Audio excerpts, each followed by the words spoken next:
Com os últimos acontecimentos, Putin está em uma situação difícil, especialmente agora que a Ucrânia conseguiu obter provas irrefutáveis do envolvimento de combatentes norte-coreanos ao lado das forças russas na região de Kursk. Durante meses, houve rumores e alegações apoiadas por imagens de drones e evidências de soldados norte-coreanos mortos no campo de batalha. No entanto, tanto a Rússia quanto a Coreia do Norte negaram repetidamente tais afirmações. Foi somente no último sábado, 11 de janeiro, que o presidente ucraniano Volodymyr Zelensky compartilhou uma atualização significativa. Ele anunciou que as forças ucranianas haviam capturado 2 militares norte-coreanos. Embora feridos, os soldados foram transportados com segurança para Kiev, onde estão sendo interrogados pelos serviços de segurança da Ucrânia. Este é um marco importante, pois esses prisioneiros são a primeira evidência viva do envolvimento direto da Coreia do Norte na guerra que Putin vem travando. O que torna esse incidente ainda mais relevante são as informações que os ucranianos conseguiram extrair. A partir dessa captura, surgiram uma série de detalhes alarmantes que revelam uma nova perspectiva sobre como os norte-coreanos estão sendo utilizados na guerra, as condições que enfrentam e a traição que vivenciam de seus aliados russos. Essas revelações podem alterar a forma como vemos o papel da Coreia do Norte no conflito e expor as profundezas do desespero russo.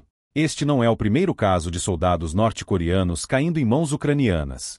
Em dezembro, a inteligência da Coreia do Sul reportou que a Ucrânia havia capturado um soldado norte-coreano ferido, o que se acredita ter sido o primeiro prisioneiro de guerra norte-coreano desde que Pyongyang enviou suas tropas para apoiar a Rússia. Infelizmente, o soldado morreu devido aos ferimentos antes de poder fornecer informações valiosas para os serviços de segurança ucranianos.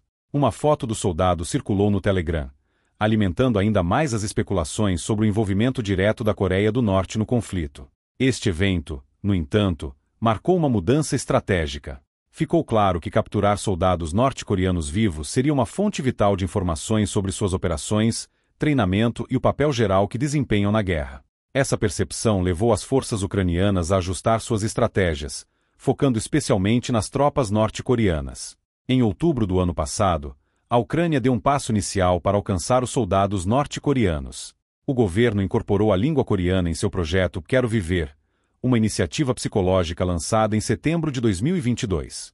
O principal objetivo do projeto era persuadir os soldados russos a se renderem, oferecendo-lhes uma saída segura. O programa opera por meio de várias plataformas, incluindo uma linha direta, bots de bate-papo no Telegram e apelos através das redes sociais. Segundo o site oficial do projeto, mais de 350 soldados russos já se renderam. Com a intenção de aplicar a mesma estratégia aos soldados norte-coreanos, a inteligência militar ucraniana começou a veicular mensagens de vídeo em coreano nas plataformas de mídia social, como YouTube e X. Além disso, foram divulgadas mensagens de texto em coreano no Telegram, apelando diretamente aos soldados norte-coreanos para que se rendessem. As mensagens enfatizavam que os soldados não precisavam morrer sem sentido em uma terra distante e ofereciam comida, abrigo e cuidados médicos àqueles que depusessem as armas. A inclusão de soldados norte-coreanos no foco da campanha trouxe uma nova camada de complexidade. Ao contrário de seus colegas russos, os norte-coreanos não estão familiarizados com as modernas ferramentas de comunicação e a maioria provavelmente não sabe sequer o que é a internet. Essa barreira linguística e tecnológica representava um desafio significativo para atingir esse público. Em resposta, a Ucrânia decidiu adaptar sua abordagem para os norte-coreanos, optando por distribuir panfletos físicos em coreano. Esses panfletos foram lançados em áreas específicas nas linhas de frente, onde as tropas norte-coreanas estavam estacionadas. O material incluía instruções claras sobre como se render e destacava os benefícios dessa decisão. Um dos apelos mais impactantes foi: se renda hoje e junte-se à Coreia do Sul amanhã. Isso apelava diretamente aos valores e ao desejo de liberdade dos soldados norte-coreanos, dado o contraste entre o regime repressivo de Pyongyang e as oportunidades disponíveis na Coreia do Sul. Até agora, não há informações claras sobre a eficácia dessa campanha de panfletos, mas espera-se que ela ajude a salvar mais vidas. E ao falar sobre vidas, é importante destacar que, apesar de estarmos tratando de soldados norte-coreanos, a situação deles é mais complexa do que parece à primeira vista. Ryu passou anos sob as duras ideologias de Kim Jong-un antes de fazer uma fuga ousada pela zona desmilitarizada em 2019, deixando para trás sua vida de soldado. Durante esse período, ele revelou que, para muitos, a vida militar na Coreia do Norte estava longe de ser apenas sobre combate. Grande parte do tempo era dedicada a tarefas como trabalhos forçados em canteiros de obras. Quando não estava envolvido na construção, Ryu passava longas horas em postos de guarda, exposto a condições de trabalho extremas e desumanas. Em relação à alimentação, a situação era precária. O prato básico consistia em arroz misturado com milho, e a carne era um luxo inacessível, algo que Ryu descreveu como um presente raro, comparando-a a um deleite especial. Ele admitiu que, se tivesse sido chamado para lutar ao lado dos russos, provavelmente teria aceitado sem hesitar, esperando que as condições de vida fossem melhores do que as que ele enfrentava. No entanto, a recente captura de soldados norte-coreanos revela um lado mais sombrio da história. As forças russas, em um movimento aparentemente dissimulado, enganaram milhares de soldados norte-coreanos, enviando-os para a Rússia sob o pretexto de treinamento militar. Esses soldados chegaram à Rússia em novembro do ano passado e passaram por um treinamento militar básico de apenas uma semana, sendo, em seguida, enviados para as linhas de frente equipados com armamentos obsoletos e sem um entendimento claro do que estavam enfrentando. O cenário era desolador. Esses soldados não sabiam exatamente onde estavam e mal falavam russo. Sua missão era vaga, e os poucos que conseguiram sobreviver testemunharam a morte de seus companheiros logo após o início da operação. Os russos, como sempre, usaram sua carne de canhão para lutar sem remorso. Enquanto isso, os ucranianos, ao examinarem os corpos dos soldados norte-coreanos caídos na região de Kursk, fizeram uma descoberta reveladora. Entre os itens encontrados estava uma carta manuscrita, amassada e datada de 9 de dezembro, com uma mensagem pessoal e comovente para uma mulher chamada Song Ji-myong. A carta refletia as angústias e saudades de um soldado, destacando o desejo de saúde e felicidades para ela, mesmo estando distante da Coreia do Norte e sem o calor da família. Este pequeno pedaço de papel, escrito em meio ao caos da guerra, revela um aspecto raramente visto da vida desses soldados. Mostra que, apesar da brutalidade do conflito, eles são, acima de tudo, humanos, com vínculos, saudades e sentimentos de perda. Em um instante, esses jovens, que até então eram apenas trabalhadores em um canteiro de obras na Coreia do Norte, foram jogados em uma guerra brutal pela qual nunca pediram. À medida que a guerra se desenvolve, fica claro que esses soldados não foram apenas vítimas do regime de Kim Jong-un, mas também de uma máquina de guerra impiedosa e desinformada. Mesmo depois de serem enganados para lutar pela Rússia, os soldados encontram um cenário ainda mais devastador nas linhas de frente. Eles são obrigados a seguir para a morte, sem treinamento adequado, com armas ultrapassadas e sem uma verdadeira compreensão do que estão fazendo. E se hesitarem ou tentarem escapar, correm o risco de ser abatidos pelos russos ou até executados por deserção. Essa tragédia humanitária se desenvolve em um ritmo alarmante, e os números de baixas são impressionantes. Se o ritmo de perdas continuar, não restará muito do restante das forças norte-coreanas que foram enviadas para lutar ao lado da Rússia. Enquanto os números de mortos e feridos podem variar, a realidade é clara. As tropas norte-coreanas na Rússia estão sendo dizimadas. Mas a tragédia não para por aí. Em um cenário já desesperador, os soldados norte-coreanos estão, em muitos casos, optando por tirar suas próprias vidas em vez de se entregarem às forças ucranianas. O motivo, segundo especialistas, é o medo das consequências que suas famílias enfrentariam caso fossem capturados. O regime de Kim Jong-un é notório por sua crueldade e pelo controle implacável sobre seus cidadãos. A punição coletiva é uma prática comum, e as famílias dos desertores podem ser enviadas para campos de trabalho ou até executadas. Os soldados são condicionados a acreditar que a lealdade ao regime é mais importante do que a própria vida ou a segurança de seus entes queridos. Essa cultura de medo e lealdade cega garante que muitos, em vez de se render, escolham um fim trágico e sem retorno. Eles não podem lutar de forma eficiente nem recuar sem enfrentar consequências devastadoras. Porém, o que está prejudicando ainda mais esses soldados não é apenas o medo, mas também a falta de preparo. Diversos relatórios indicam que as tropas norte-coreanas são mal treinadas, mal equipadas e completamente desatualizadas em relação à guerra moderna. Muitos nunca enfrentaram drones de combate antes, e menos ainda foram treinados para combatê-los. A formação deles tem sido apressada e inadequada, especialmente no que diz respeito à comunicação.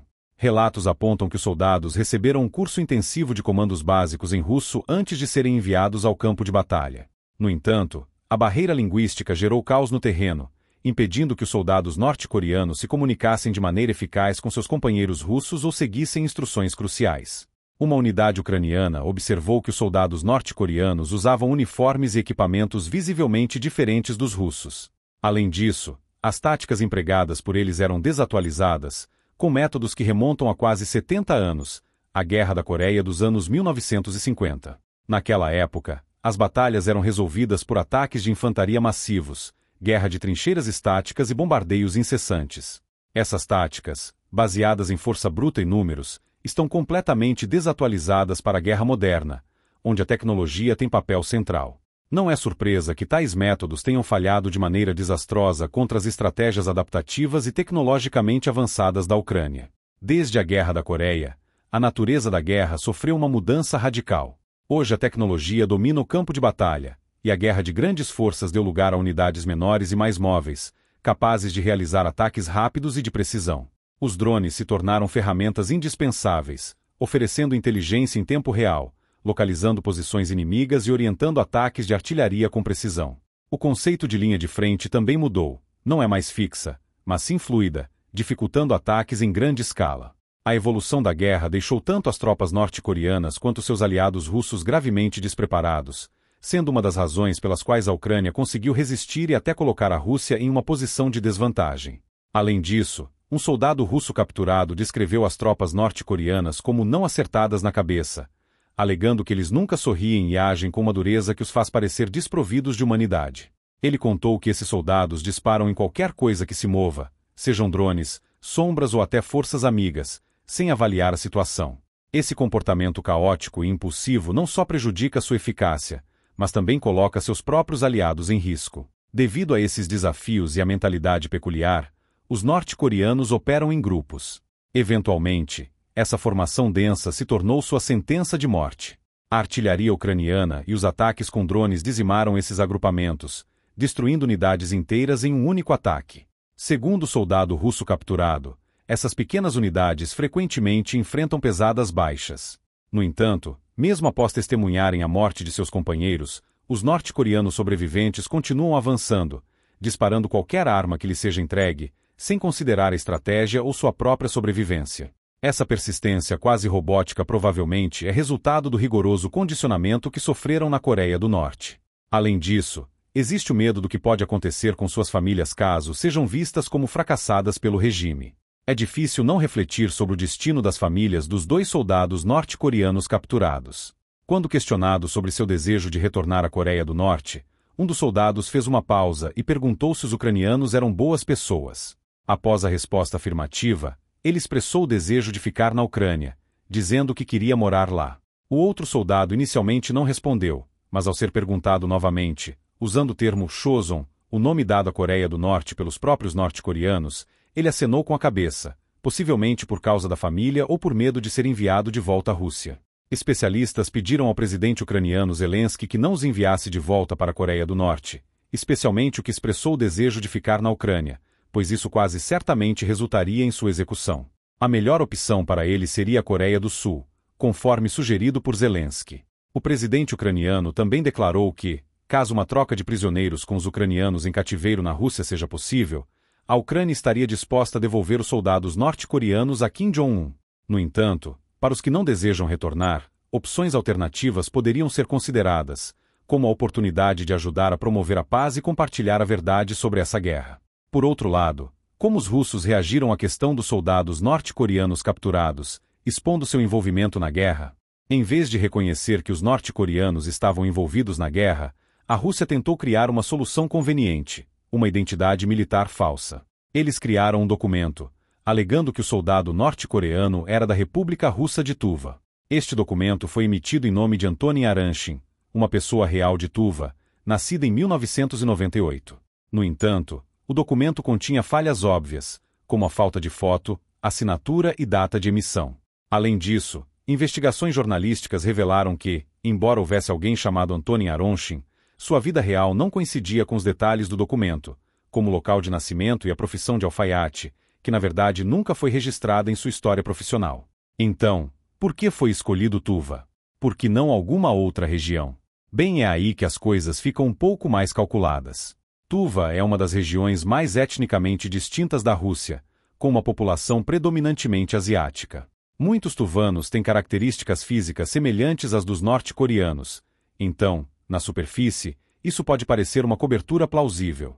O plano de Putin, ou quem quer que tenha inventado isso, provavelmente se baseou no fato de que as pessoas simplesmente assumiriam que esses soldados norte-coreanos eram tuvanos locais. Mas esse plano está cheio de buracos. Primeiramente, a linguagem. Os norte-coreanos falam coreano, não russo ou ucraniano.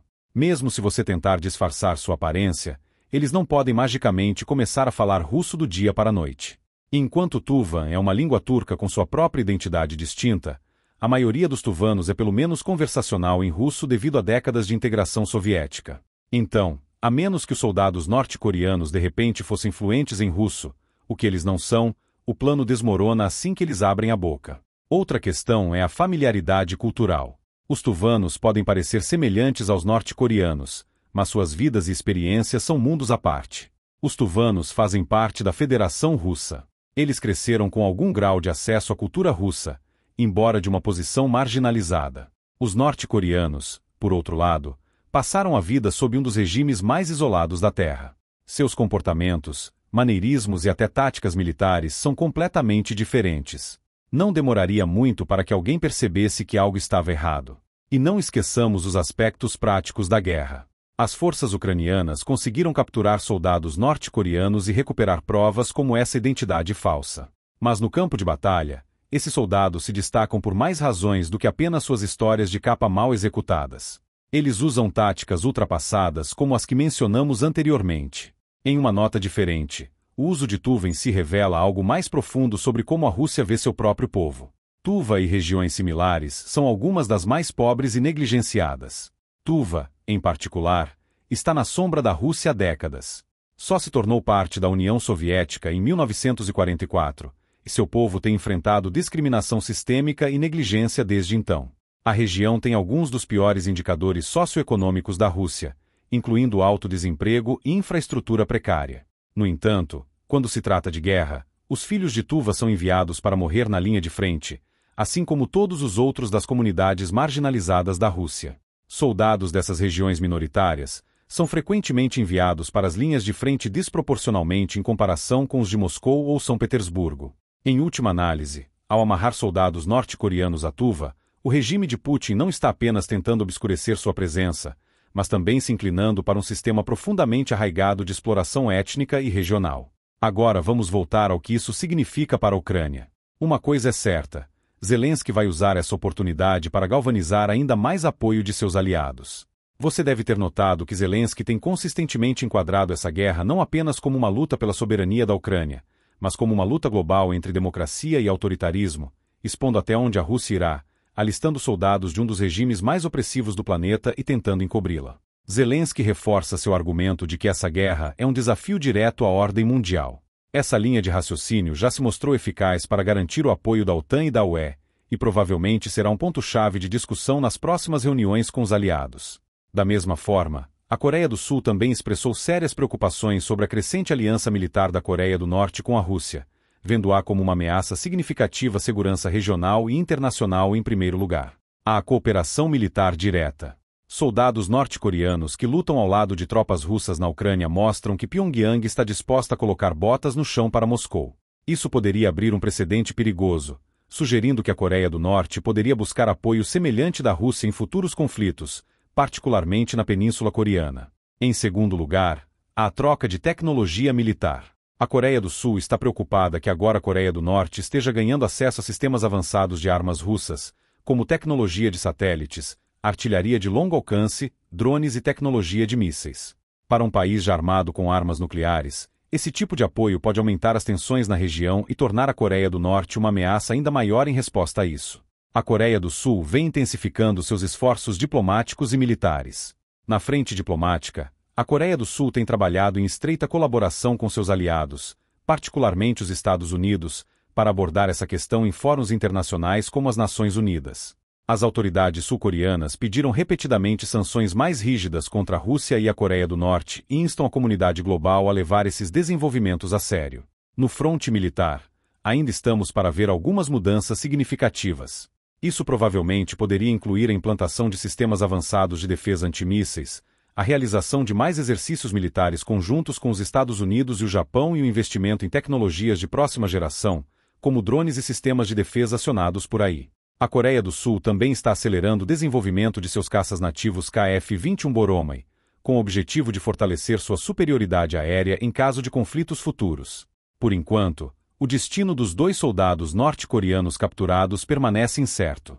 Vamos torcer para que eles espalhem informações mais valiosas que a Ucrânia possa usar. Quanto aos 6.000 a 7.000 soldados norte-coreanos restantes ainda destacados na Rússia, seu futuro parece sombrio. Com as taxas de baixas já alarmantemente altas, é apenas uma questão de tempo até que essas tropas enfrentem o mesmo destino dos milhares que já pereceram.